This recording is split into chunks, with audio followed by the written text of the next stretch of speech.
Robinson here, and I'm not a lawyer giving legal advice or telling anybody what to do. It's very simple. The government cannot create an impossibility of law or an undue burden on a citizen, which they've done.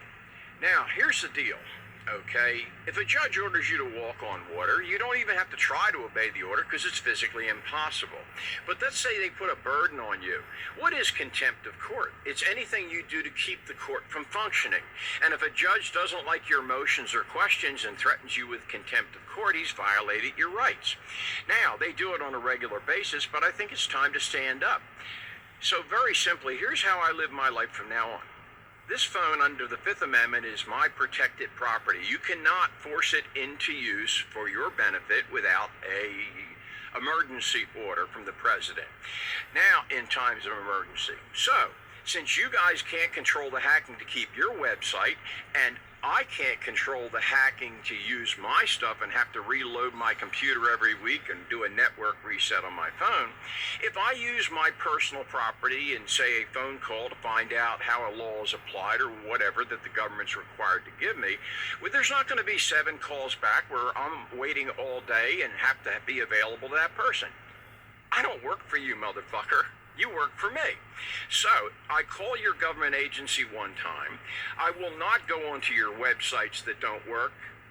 And it's very simple. I will leave you a question, and I will set aside an hour a week on one day where I take all your calls for that. And if you can't accommodate that, then I at least tried to comply, but you put an undue burden on me.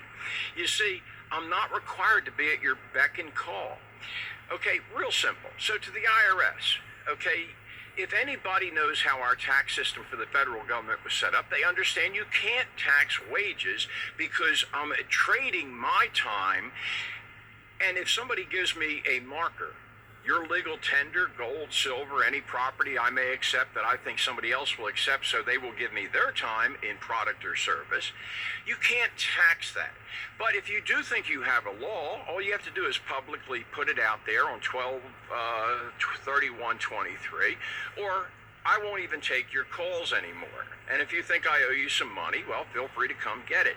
Send any one of your 87,000 Nazis that have violated the Constitution with these unconstitutional taxes that have never been put into law, and the Supreme Court has reinforced that. Now, isn't that simple? You see, if I were to take a job for wages, I would write tax exempt on my W-4. If you do create a law, I will create a corporation under so many layers of trust and holding companies that I will never pay you a dime again.